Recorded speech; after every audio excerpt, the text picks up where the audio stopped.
Em xin chào mọi người đang xem video. Hôm nay em sẽ chia sẻ đến mọi người món đậu nhồi thịt sốt cà chua. Đây là toàn bộ nguyên liệu của em đã chuẩn bị này. Em có 2 miếng đậu này, thịt xay, hành lá, hành khô, hành củ đấy ạ, cà chua, dầu hào, muối, mì chính và một ít nước mắm, cả tiêu nữa. Rồi, đầu tiên cái phần đậu này em sẽ sắt ra. Cái này là mình sẽ sắt làm sắt vuông nhé. Rồi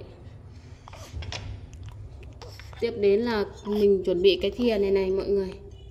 Mình sẽ khoét lỗ, dùng cái thìa này để khoét lỗ này.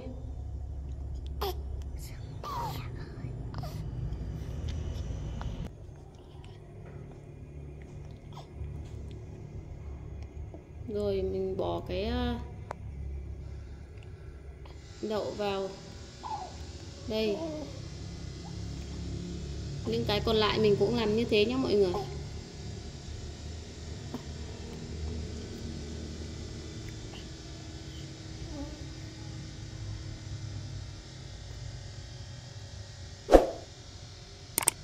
Rất đơn giản nhưng mà mọi người phải nhẹ nhàng, không là nó sẽ bị nát cái phần đậu của mình.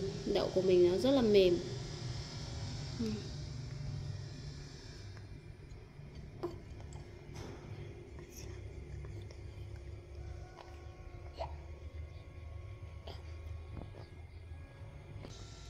Đây, em đã khoét xong nhé. Bây giờ mình sẽ vào phần ướp thịt để mình nhồi. Hành lá này em sẽ thái nhỏ, lấy một ít thôi, còn đâu để sau mình sẽ rắc vào sau. Mình thái nhỏ để mình ướp với thịt cho nó thơm. Rồi mình sẽ lấy bằng này cho vào để ướp thịt.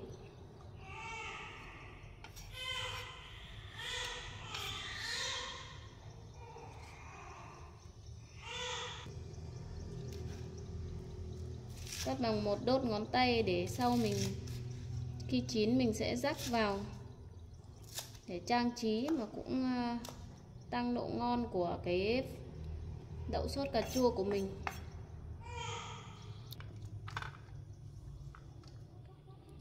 Hành khô này em cũng sẽ thái ra,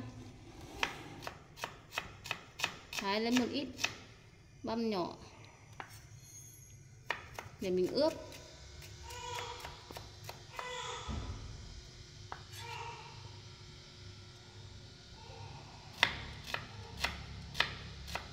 Đây là em dùng nửa củ nhé. Còn lại thì em sẽ thái ra để sau mình phi thơm. Để mình đảo qua cà chua mình sẽ phi cái hành này cho thơm. Đây, để ra góc này. Còn phần cà chua này em cũng sẽ xắt hạt lựu ra này. Mình muốn loại bỏ vỏ cà chua mà không cần phải trùng qua nước sôi ấy, thì mình sẽ lấy dao mình cạo lần lượt cái phần vỏ của nó ra mọi người ạ. Nó sẽ loại bỏ cái phần vỏ của nó rất là dễ dàng.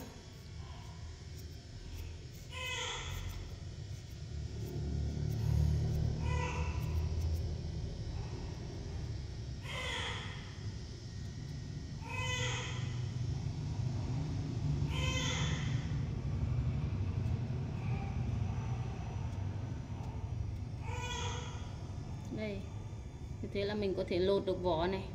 Đấy, mình bỏ cái phần vỏ của nó đi.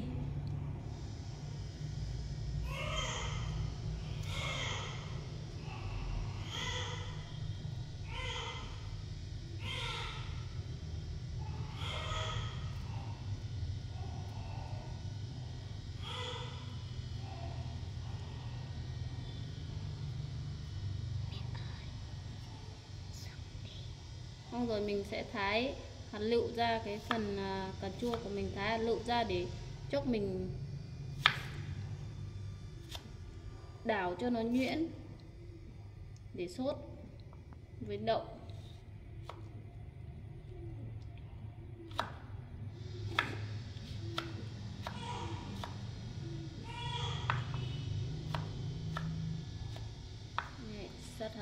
nhá. Em cũng lại để ở đây cho vào đĩa.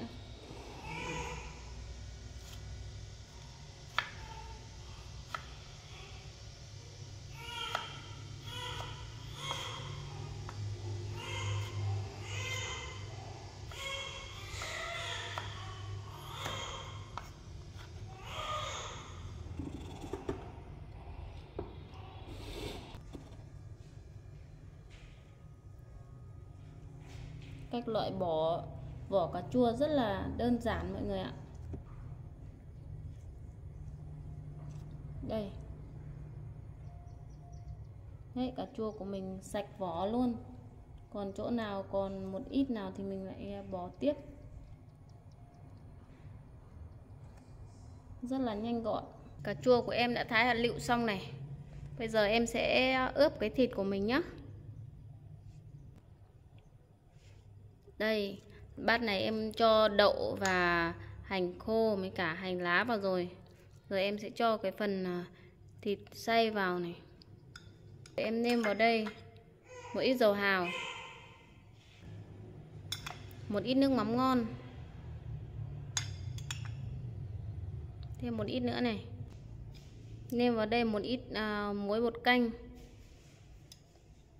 và một ít mì chính. Tiếp đến là cho thêm vào đây một ít hạt tiêu. Trộn đều tất cả các nguyên liệu lên với nhau.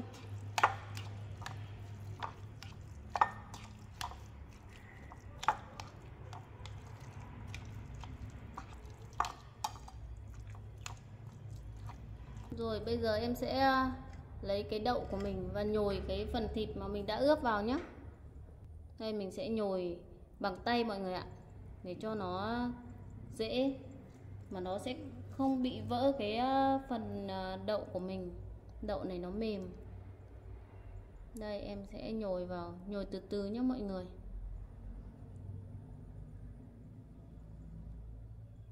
Rồi. Mình cứ nhồi lần lượt từng cái một.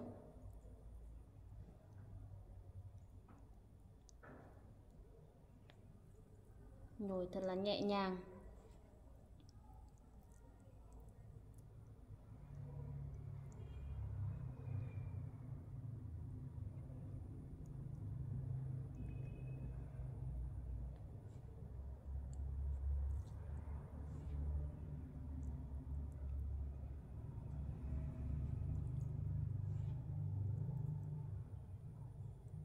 Món đậu nhồi thịt sốt cà chua này rất là ngon. Trẻ con rất là thích đấy mọi người ạ. Con nhà em rất thích ăn. Nên là em cũng thường xuyên làm, một tuần phải làm 2 đến 3 lần cái món này cho con ăn đấy ạ.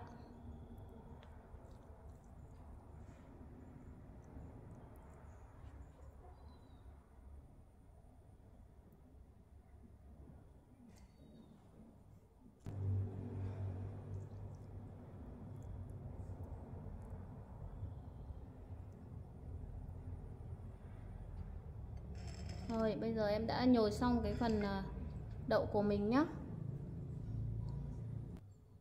Em vẫn còn dư một ít. Bây giờ em sẽ nặn viên tròn tròn để sau mình sẽ rán và mình sốt cùng với đậu luôn này. Còn dư được 3 viên này mọi người. Đây, 3 viên nữa. Đây, và đây em đã đầy đủ nguyên liệu. Bây giờ em sẽ vào nấu.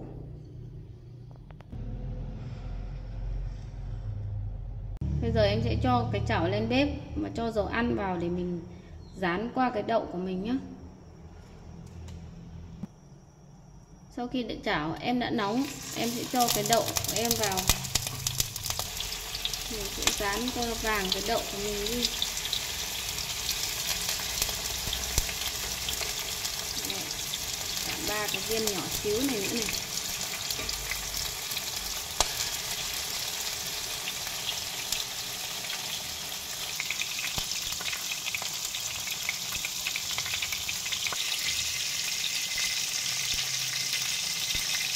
lật cái đậu của mình cho nó vàng đều, lật thật nhẹ nhàng.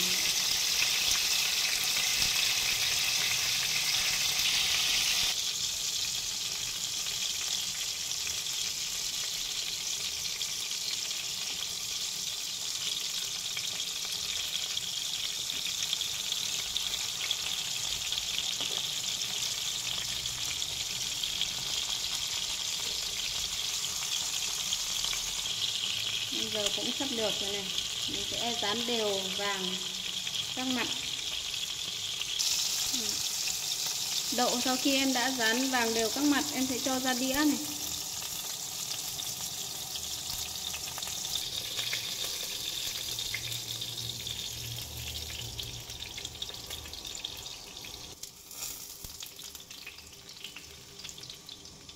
Đây em sẽ bỏ ra để mình bắt đầu chuẩn bị đảo cái phần cà chua của mình. Tiếp đến em sẽ cho một cái xoong nhỏ lên, cho mỡ vào đây. Sau khi mỡ già mình sẽ phi thơm cái hành khô của mình. Phi cho hành khô của mình thật là thơm.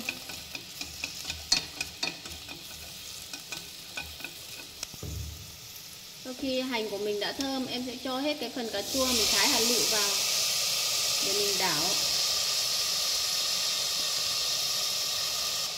Em sẽ nêm thêm vào đây một ít nước mắm này, nước mắm ngon này, một ít muối, bột canh này, một ít mì chính.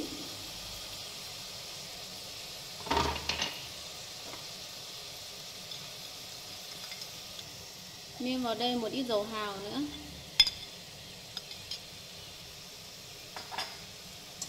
Rồi mình đảo đều cho cái phần cà chua của mình nó nát để mình sốt.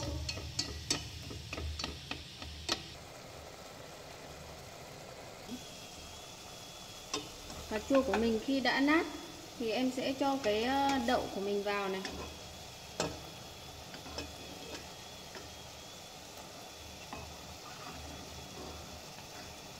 Để mình sốt.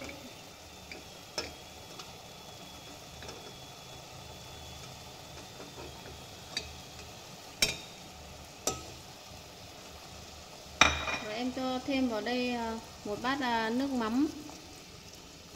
Một bát nước mắm nước để cho cái phần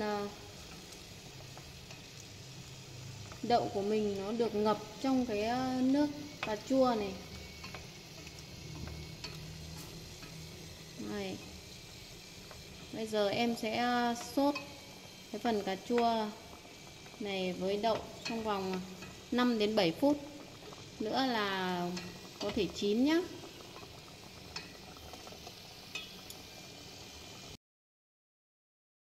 Đây, đậu của em sau khi đã sốt được 7 phút này, nó đã chín nhé. Để em sẽ cho hết cái phần hành lá mà mình cắt bằng một đốt ngón tay vào.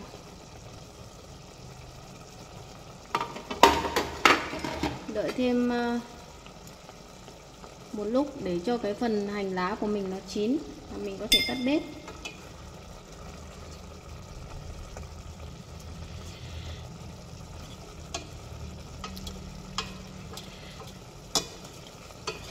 Đây, hành lá của mình cũng đã chín nhé. Bây giờ em sẽ tắt bếp. Rồi mình cho ra bát. Mình đã được một bát đậu nhồi thịt sốt cà chua rất là thơm ngon cho bữa cơm gia đình. Rất là thơm mọi người ạ.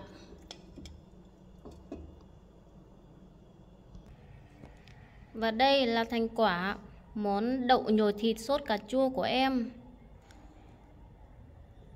Một bát đậu nhồi thịt sốt cà chua rất là ngon. Em rất cảm ơn mọi người đã xem hết video của em. Nếu như mọi người thấy thích, mọi người nhớ like, chia sẻ và đăng ký kênh. Mọi người có thể ấn vào chuông thông báo để có thể nhận những video tiếp theo của em. Em sẽ chia sẻ đến mọi người những món ăn gia đình rất là đơn giản và nấu nhanh gọn nhất. Còn bây giờ em xin chào và hẹn gặp lại mọi người ở những video tiếp theo của em.